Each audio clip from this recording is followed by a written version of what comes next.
স্ত্রীর পেটে বাচ্চা, 9 মাস হয়ে গেছে, 1 মাস বাকি। তা ডাক্তারকে দেখাচ্ছে, ডাক্তার বলছে, ও ডাক্তারকে বলছে, স্যার আমার বইয়ের পেটে বাচ্চা, নরমালে না সিজারে? তো ডাক্তার বলল, আল্ট্রাসোনোগ্রাফি করে ব্লাড টেস্ট করে যা দেখলাম তোর বইয়ের পেটের বাচ্চা নরমালে। তো তখন বলছে, স্যার নরমালে বাচ্চা হলে কত টাকা খরচা? ডাক্তার বলল, মোটামুটি ধরে নে 20,000 টাকা। 20,000 টাকা খরচা। ওর ব্যাংকে আছে 50,000 টাকা। ব্যাংকে কত আছে? 50,000 টাকা। মনে মনে ভাবছে, ডাক্তার তো বলেছে 20,000 টাকা লাগবে, যাবে 20,000 টাকা যাবে, 30,000 টাকা থাকবে ব্যাংকে আছে। আল্লাহ টাকার দরকার নেই, নামাজ পড়ারও দরকার নেই, ঠিক আছে। ফেরেশতারা বলছে, আল্লাহ কি বলছে দেখো। আল্লাহ বলছে, দাঁড়া, টাইমটা আসুক। হঠাৎ স্ত্রীর প্রসব বেদনা উঠেছে। ও ডাক্তারকে ফোন করেছে, স্যার আমি অমুক পেশেন্টের হাজব্যান্ড বলছি। হাজব্যান্ড বলছি, হ্যাঁ বল বল, কি হয়েছে? স্যার আমার স্ত্রীর প্রসব বেদনা উঠেছে, তুই তাড়াতাড়ি আমতলা অমুক একটা নার্সিং হোমে নিয়ে চলে আয়। ও করলো কি, তাড়াতাড়ি একটা গাড়ি করে নিয়ে নার্সিং হোমে চলে গেল। ডাক্তার করলো কি, রাত 12টা, তখন রাত 12টা বাজে, শীতকাল। ও ডাক্তার করলো কি, ছুটে এসে ঘুম থেকে উঠে এসে একদম সোজা এর সামনে চলে গেল, নার্সিং হোমে চলে গেল। ও বউকে নিয়ে গেল, ডাক্তার ড্রেস পরে মাস্ক লাগিয়ে সঙ্গে সঙ্গে ওর বউটাকে নিয়ে করলো কি, ওটিতে ঢুকে গেল, অপারেশন থিয়েটারে ঢুকে গেল। লাইট জ্বলছে, লাল লাইটটা, সামনে একটা বেঞ্চি পাতা আছে, বেঞ্চি, ও বেঞ্চিতে বসে আছে। আচ্ছা বলুন, বেঞ্চিতে বসে বসে ও কি করে বলুন? বলুন আপনারা, ও বেঞ্চিতে বসে বসে কি করে? গান করে? খালি এই করবে, দেখুন।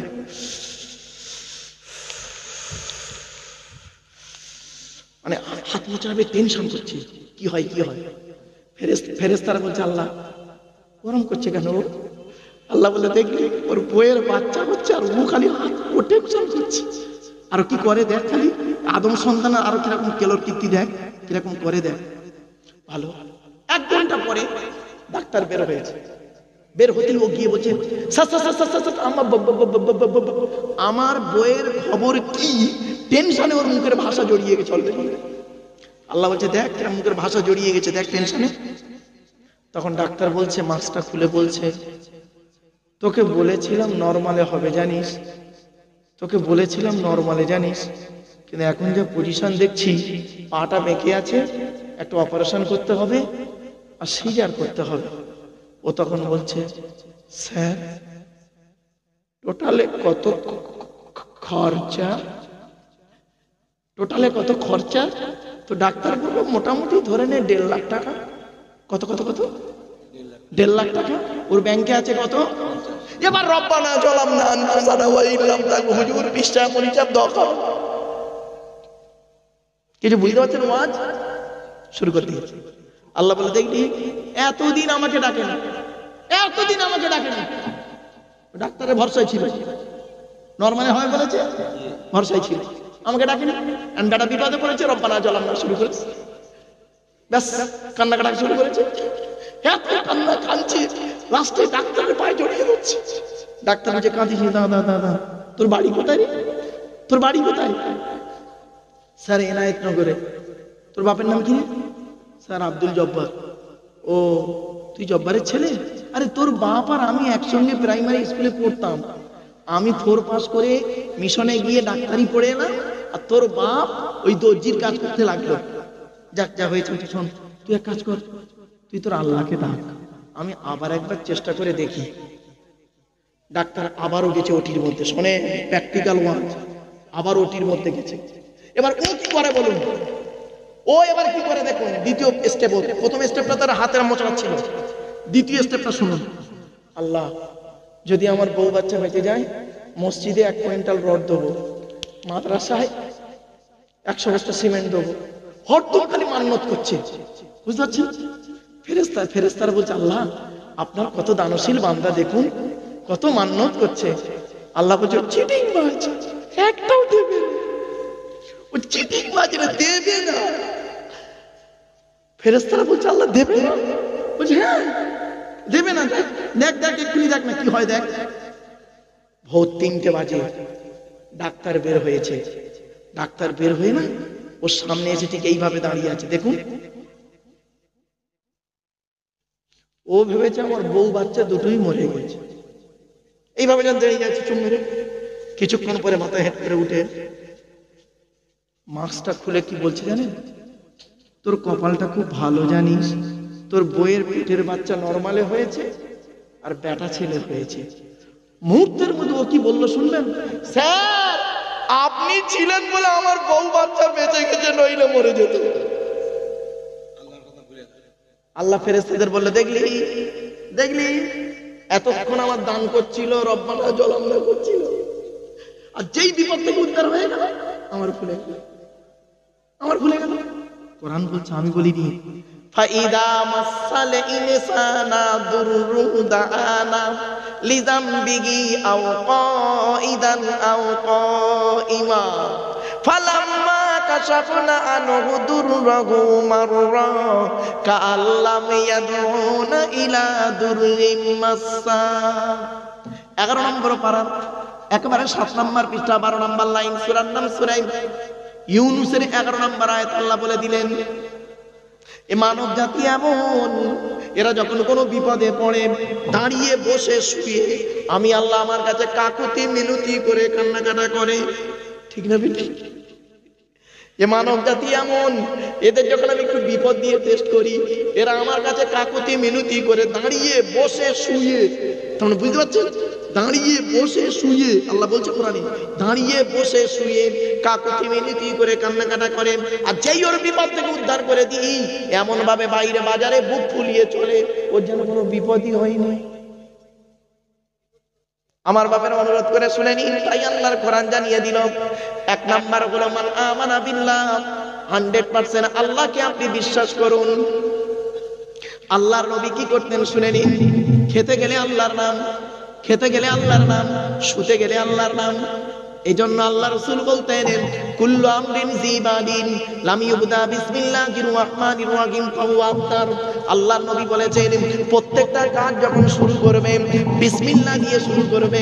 বিসমিল্লাহ ছাড়া কোনো কাজ যদি করেছো, ওটা হবে লেজ কাটা, হতে কোনো বরকত হবে না। এজন্য আল্লাহর নবী করতেন কি, খেতে গেলে আল্লাহর নাম, খাবার শুরু করতেন আল্লাহর নাম, খাবার শেষ করতেন আল্লাহর নাম, ঘুমানোর আগে আল্লাহর নাম, ঘুম থেকে উঠলে আল্লাহর নাম, মসজিদে ঢুকলে আল্লাহর নাম, মসজিদ থেকে বেরোলে আল্লাহর নাম, পায়খানায় গেলে আল্লাহর নাম, বেরোলে আল্লাহর নাম, বাজারে গেলে আল্লাহর নাম, ফিরে আসলে আল্লাহর নাম, যুদ্ধের ময়দানে গেলে আল্লাহর নাম, যুদ্ধ থেকে ফিরে এলে আল্লাহর নাম। আল্লাহ নিজেই বলেছেন, ওয়াহু আইনা মা কুনতু, বান্দা কোথায় যাবি আমি আল্লাহ সেখানেই রয়েছি। অতএব তুই যা কাজ করবি, পৃথিবীর কোনো ব্যক্তি বস্তুর উপরে ভরসা করবি না। প্রিয় জলসা কমিটি অনুরোধ করে বলে যাচ্ছি, জলসা যখন দেবেন কারোর উপরে ভরসা করে দেওয়ার দরকার নাই। আল্লাহ নিজেই বলেছেন কার উপরে ভরসা করবে, ইজা আযামতা ফাতাওয়াক্কাল আলাল্লাহ ইন্নাল্লাহা ইউহিব্বুল মুতাওয়াক্কিলিন। 4 নম্বর পারা 10 নম্বর পৃষ্ঠা 3-4 নম্বর লাইন, সূরার নাম সূরা আল ইমরান। কোরআন জানিয়ে দিয়েছে, কোরআন জানিয়ে দিয়েছে, ইজা আযামতা ফাতাওয়াক্কাল আলাল্লাহ, বান্দা তুই যখন কোনো কাজ করতে যাবি, পৃথিবীর কোনো ব্যক্তি বস্তুর উপরে ভরসা করে কাজে নামবি না। একমাত্র বান্দা তুই আল্লাহর উপরে ভরসা করে কাজে নামবি।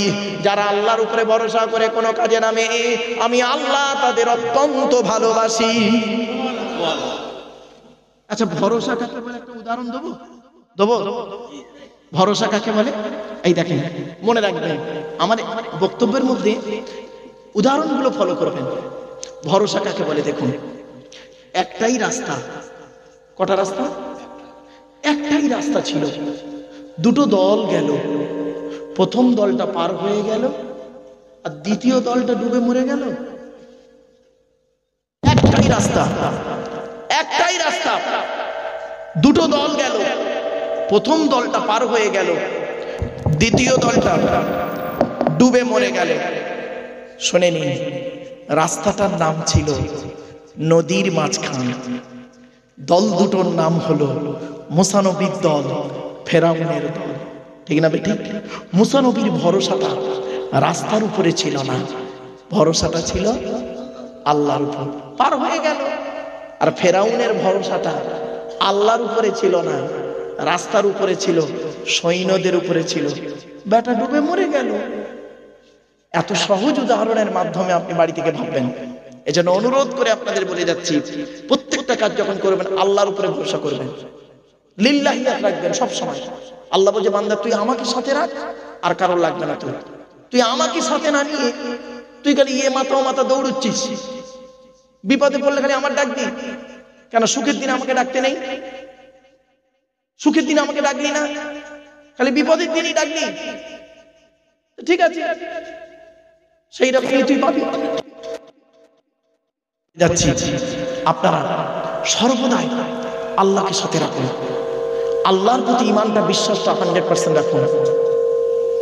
আমার আপনার জীবনের সবকিছুই হলো সৃষ্টিকর্তা আল্লাহ। আল্লাহ বলছে বান্দা এই পৃথিবীতে আমি ছাড়া তোর আপন বলে কেউ নেই, কেউ তোর আপন নয়।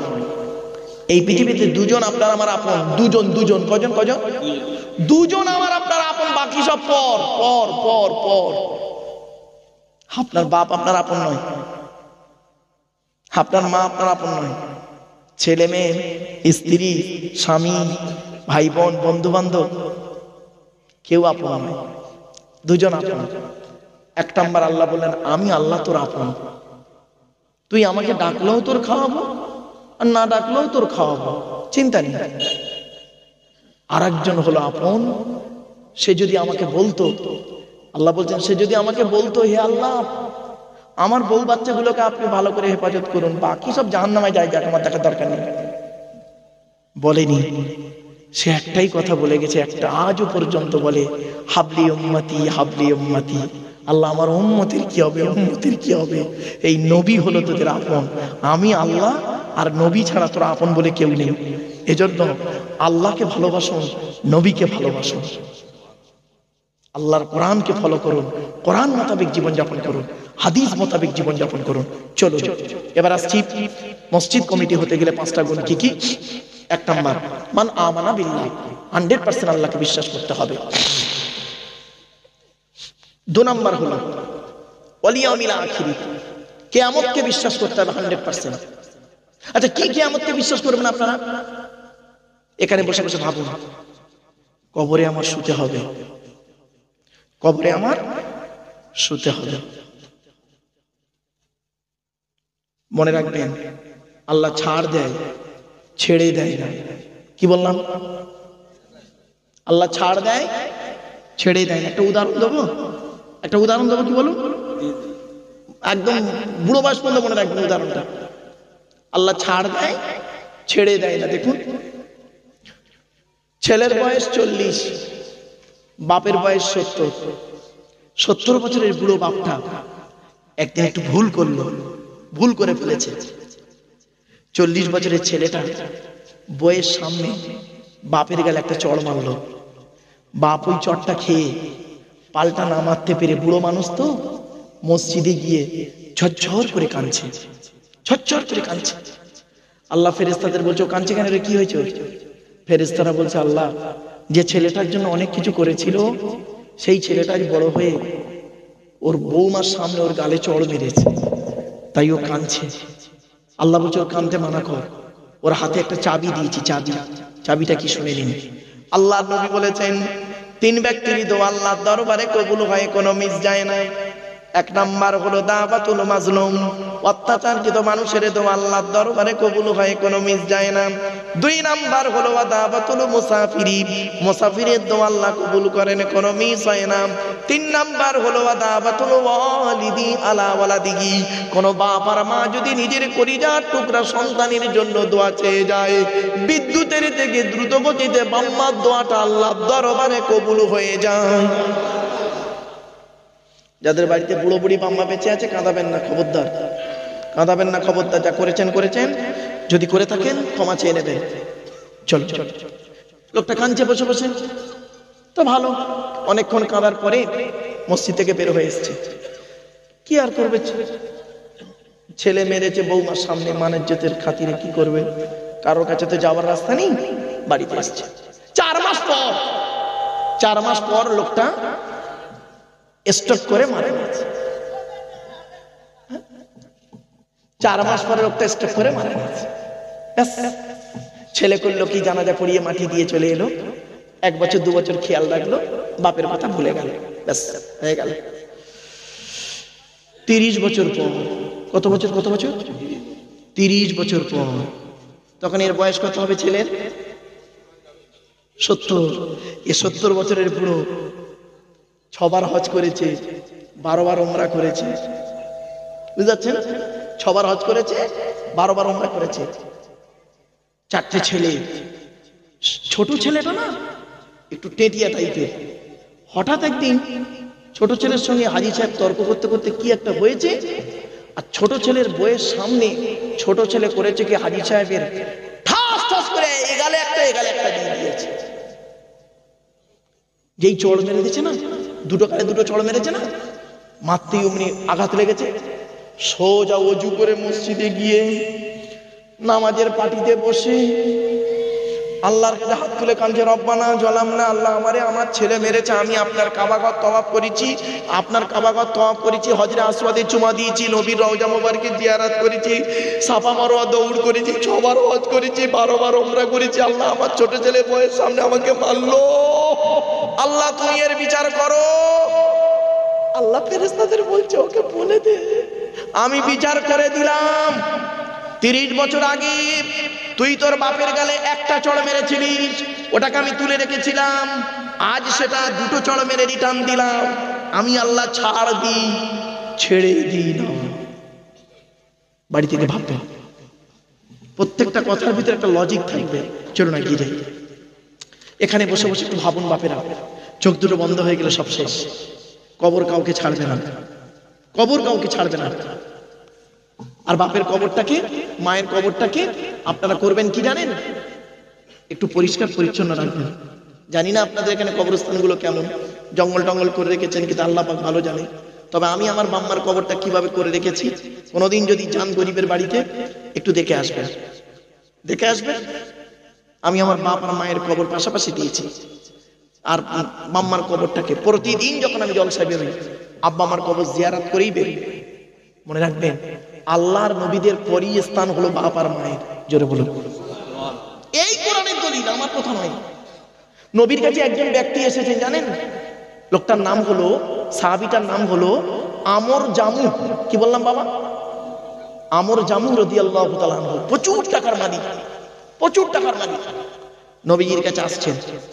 তো উনি যখন আসছেন, নবীজি মসজিদে নববীতে বসে আছে, পাশে আবু বকর, ওমর, উসমান, আলী আছে। আবু বকর বলছেন, আবু বকর সিদ্দিক রাদিয়াল্লাহু তাআলা বলছেন, ইয়া রাসূলুল্লাহ, এলাকার সবথেকে ধনী লোকটা আসছে। নবীজি বলছেন, তাই না? আচ্ছা আসতে দাও, আসতে দাও, আসো। এলো, আসার পরে এসে বলল, আসসালামু আলাইকুম। ওয়া আলাইকুম আসসালাম। নবীজি বললেন, তাফাদ্দাল ইজলিস ফি হাযাল মাকান, বস বস। বসলো। কিছু একটা প্রশ্ন করবে নবীকে, কিছু একটা প্রশ্ন করবে নবীকে, বুঝলেন? শুনে নিন প্লিজ, অ্যাটেনশন। নবীকে কিছু একটা প্রশ্ন করবে। নবীজি একটু অনুমান করতে পেরেছে, বুঝতে পেরেছেন। নবী হচ্ছে, আমর জামু, তুমি কিছু বলবে, কিছু বলবে? তো তখন আমর জামু রাদিয়াল্লাহু তাআলা বলছেন, ইয়া রাসূলুল্লাহ, একটা প্রশ্নের উত্তর জানতে এসেছিলাম। বলছে, কি? ইয়া রাসূলুল্লাহ, আল্লাহ আমার অনেক অর্থ দিয়েছে, অনেক টাকার মালিক আমি, আল্লাহ আমাকে অনেক টাকার মালিক করেছে। তো ইয়া রাসূলুল্লাহ, এই টাকা পয়সাগুলো কোথায় ব্যয় করলে আল্লাহ খুশি হবেন, সেটা যদি একটু বলে দিতেন, তাহলে আমি মরণের আগে টাকা পয়সাগুলো সেইখানেই ব্যয় করে চলে যেতাম। আচ্ছা, যুক্তিটা ভালো না খারাপ? ভালো। উনি প্রশ্নটা করে বসে আছেন, উনি প্রশ্নটা করে খালি জাস্ট বসে আছেন। কিছুক্ষণের মধ্যে জিবরাইলকে আল্লাহ পাঠালেন। ওনাকে কেন্দ্র করে কোরআনের এই আয়াতটা নাজিল হয়েছে। শুনুন, চমকে যাবেন। জিবরাইল এলেন, কোরআনের আয়াত নাজিল হচ্ছে, ইয়াসআলুনাকা মাযা ইউনফিকুন কুল মা আনফাকতুম মিন খায়রিন ফালিল ওয়ালিদাইনি ওয়াল আকরাবিন। 2 নম্বর পারার 12 নম্বর পৃষ্ঠা 13 নম্বর লাইন, সূরার নাম সূরা বাকারা। নবীকে প্রশ্ন, নবী তোমাকে ওরা প্রশ্ন করছে, টাকা পয়সা কোথায় ব্যয় করলে আল্লাহ খুশি হবে? কুল মা আনফাকতুম মিন খায়রিন, নবী তুমি বলে দাও, টাকা পয়সাগুলো সর্বপ্রথম, তোমাদের টাকা পয়সাগুলো সর্বপ্রথম বুড়ো বুড়ি বাপ আর মায়ের পিছনে ব্যয় করবে, আল্লাহ খুশি হয়ে যাবে। সর্বপ্রথম কার পিছনে ব্যয় করবেন? বাম্মা। কোরআন বলছে, আমি বলিনি। আর আপনি কার পিছনে ব্যয় করেছেন? পুকুরের প্রথম মাছটা মৌলী সাহেবকে খাইয়েছেন, আব্দুল্লাহ ইল মারুফকে দাওয়াত করে খাইয়েছেন পুকুরের প্রথম মাছটা। নেকির আশায় নেকি হবে। আপনি ভাবলেন কি করে? গাছের প্রথম ফলটা, গাছের ডাবটা আপনি খাইয়েছেন কাকে? শুনে নিন, সর্বপ্রথম জন্মদাতা বাপ আর মাকে খুশি করুন। আল্লাহ নবীর পরই স্থান হলো বাপ আর মায়ের। টাকা পয়সা সর্বপ্রথম তাদের পিছনে ব্যয় করবেন।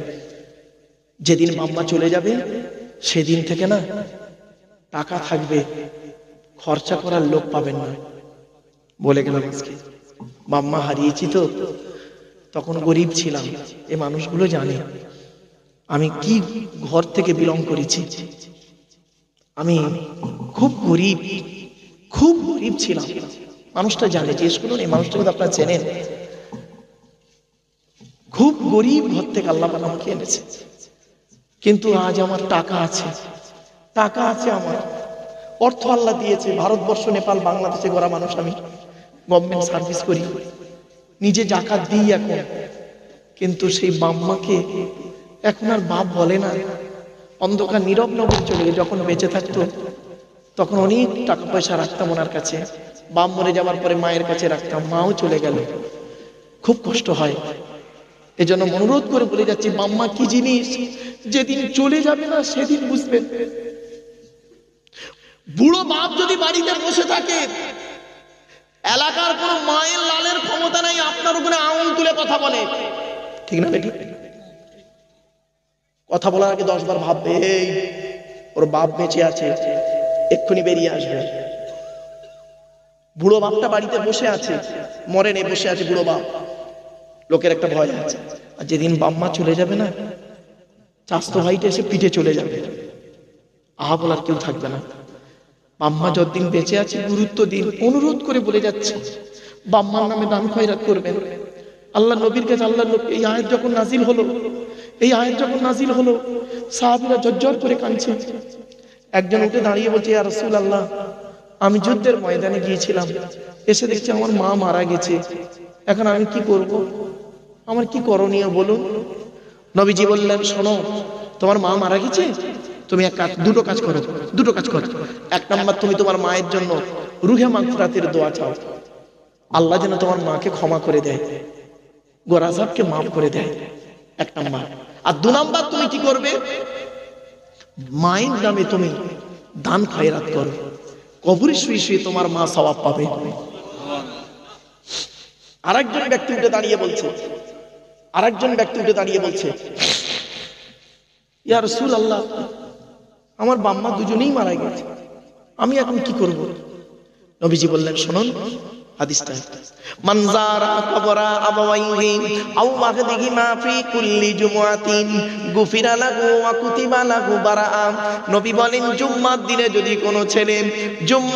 যদি কোনো ছেলে বাপ আর মায়ের কবরটা একবার জিয়ারত করে, ওই ছেলের দোয়ার ওসিলায় বাম্মার কবরটাকে আল্লাহ পাক আলোয় আলোকিত করে দেয়। বাপের কবর জিয়ারত করতে পারেন না শুক্রবারে? মনে রাখবেন, আপনি আপনার বাম্মার কবর জিয়ারত না করলে আপনি আশা করেন কি করে আপনার ছেলে আপনার কবর জিয়ারত করবে? আশা করেন কি করে? শুনবেন, একটা উদাহরণ দিচ্ছি, রাগ করবেন না। তবে দেশটার নাম জিজ্ঞাসা করবেন না আমাকে, দেশটার নাম জিজ্ঞাসা করবেন না। কোন এক দেশের, দেশটার নাম বলবেন, অসুবিধা আছে। কোন এক দেশের সুপ্রিম কোর্টের প্রধান বিচারপতি, কোন এক দেশের সুপ্রিম কোর্টের প্রধান বিচারপতি বাপ মারা গেছে, জানাজা হয়ে গেছে, বিচারপতি খাটের পাশে দাঁড়িয়ে মাথা হেঁট করে ঝরঝর করে কাঁদছে। অফিসাররা মনে করেছেন যে বাপ মারা গেছে বলে কাঁদছে।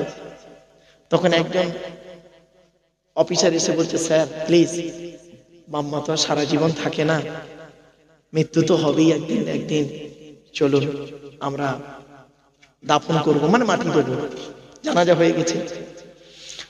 বিচারপতি কি বলছেন জানেন? শুনলে চমকে যাবেন, দেখুন। মাথা হেঁট করে কিছুক্ষণ পরে মাথা তুলে দুটো চোখ থেকে পানি পড়ছে আর বলছে, আমি একজন বেকার ছেলে। উনি বলছেন আমি একজন বেকার। বলছে কেন স্যার? বলছে আমি এজন্যই বেকার জানো, যে বাপ আমাকে লেখাপড়া শেখালো, আজ আমি সুপ্রিম কোর্টের বিচারপতি। আমার কলমের মাধ্যমে কত মানুষের ফাঁসি হয়েছে, আমার কলমের মাধ্যমে কত মানুষ আজাদ হয়ে গেছে, আমার কলমের মাধ্যমে কত কিনা হয়েছে, কিন্তু যে বাপ আমার জন্য এত কিছু করলো, সেই বাপ মরে গেছে, তার জানাজাটুকু পড়াবার যোগ্যতাই আমার নেই। বাপের জানাজাটুকু, জানাজার নামাজ তো শেষ কাজ তো ওইটাই, জানাজাটুকু পড়াবার যোগ্যতা আমি অর্জন করতে পারিনি। আমি একটা দেশের সুপ্রিম কোর্টের প্রধান বিচারপতি। এজন্য আপনাদের বলে যাচ্ছি, এমন ভাবে তৈরি হন যেন বাপের জানাজা ছেলে পড়াতে পারে। মাওলানা হতে হবে এমন কোনো গ্যারান্টি নেই গো বাবা, যে টাইটেল পাস করতে হবে তবে বাপের জানাজা পড়াতে পারবে, এটা কোনো ব্যাপার নয়। শরীয়ত সম্মত সব জ্ঞান আপনাকে রাখতে হবে। জানাজা পড়ানোর যে সমস্ত নিয়ম কানুন গুলো কোরআন হাদিস মোতাবেক, সেগুলো আপনাকে জেনে রাখতে হবে। আপনি আপনার বাপের জানাজা যেন পড়াতে পারেন। এজন্য অনুরোধ করে বলে যাচ্ছি, যদি মা বোনেরা যারা শুনছেন, মায়েরা বোনেরা, পেট থেকে যদি একটা বাচ্চা হয়, একটা বাচ্চা যদি হয়, মনে রাখবেন ওটাকে কোরআনে হাফিজ করাবেন, কোরআনে হাফিজ করাবেন। শুনে নিন, কয়েকটা শ্রেণীর লোক, কয়েক শ্রেণীর মানুষের দেহ মাটি খেতে পারে না, পচে না, টাটকা থাকে। এক নাম্বার, নবীদের দেহ মোবারক মাটি খেতে পারে না, টাটকা থাকে। দু নাম্বার, শহীদানদের দেহ মোবারক মাটি খেতে পারে না, টাটকা থাকে। তিন নাম্বার, মোকাম্মাল কোরআনী হাফেজের দেহ মাটি খেতে পারে না, টাটকা থাকে। চার নাম্বার, হাক্কানি আলেমের দেহ মাটি খেতে পারে না, টাটকা থাকে। পাঁচ নাম্বার, মুয়াজ্জিনের দেহ, 12 বছর যদি কেউ নিঃশর্তভাবে আযান দেয়, ওই দেহ মাটি খেতে পারে না, টাটকা থাকে। আমরা তো তাহলে সব বেকার। 6 নাম্বার একটা লাইন আছে, বলবো? 6 নাম্বারটা কি? হালাল খানেওয়ালা মানুষের দেহ মোবারক মাটি খেতে পারে না। হালাল খাবার তো খেতে পারবে ইনশাআল্লাহ, এইটুকুই খাবে, এইটুকু বাড়ি থেকে ভাবতে হবে। চলো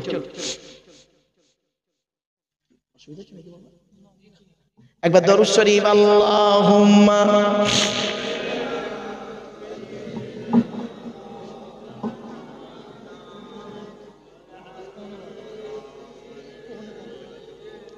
দু ঘন্টা হয়ে গেল, 2 ঘন্টা হয়ে গেছে এক্ষুনি। অসুবিধা হচ্ছে? আরেকটু হবে না? বন্ধ করে দেবো? আরেকটু হবে? আমার বাপেরা, চলো চলো, এতক্ষণ আমরা আলোচনা করছি আল্লাহ।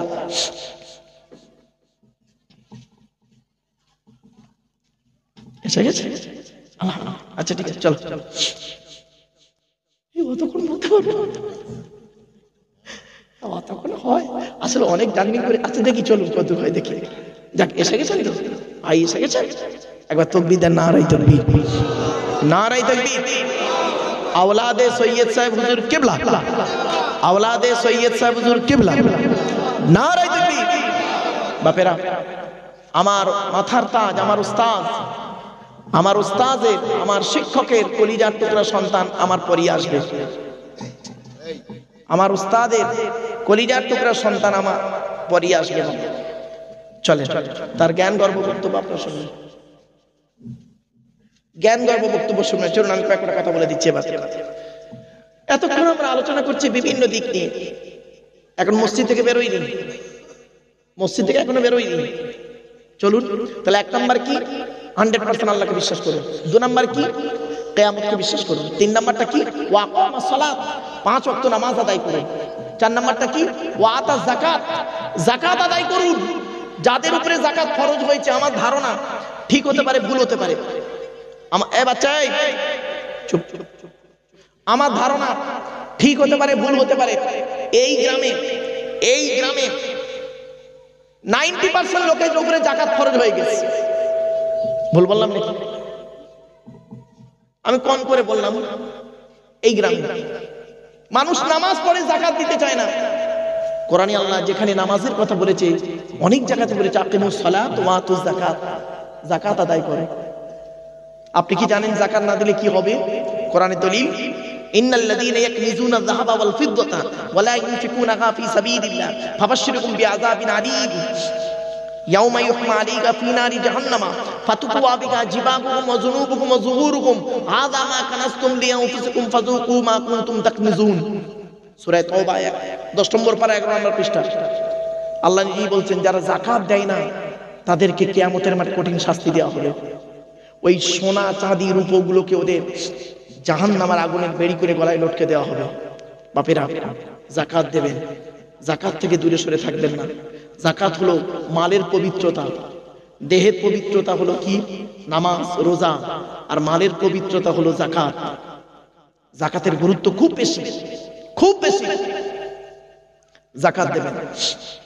যাকাত সম্পর্কে আলোচনা অনেক, ওদিকে গেলাম না।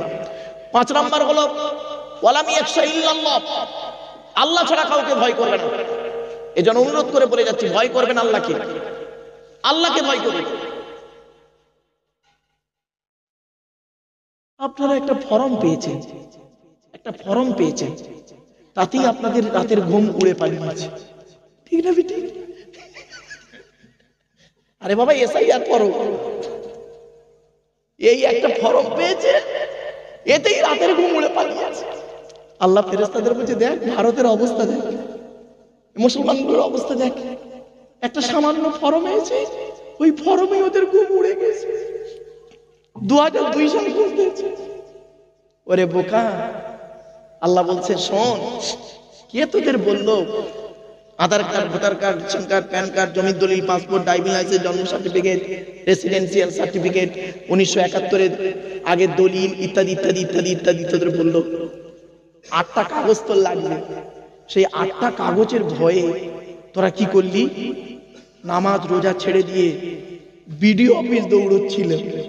মনে আছে আজ থেকে 4 বছর আগে সব বিডিও অফিস দৌড়চ্ছে। তা দুটো লোক বুঝলেন, দুটো লোক, দুটোই দাড়িওয়ালা। একটা দাড়িওয়ালা, জুম্মার আজান হচ্ছে, একটা দাড়িওয়ালা বলছে ভাই কোথায় যাচ্ছিস? জুম্মা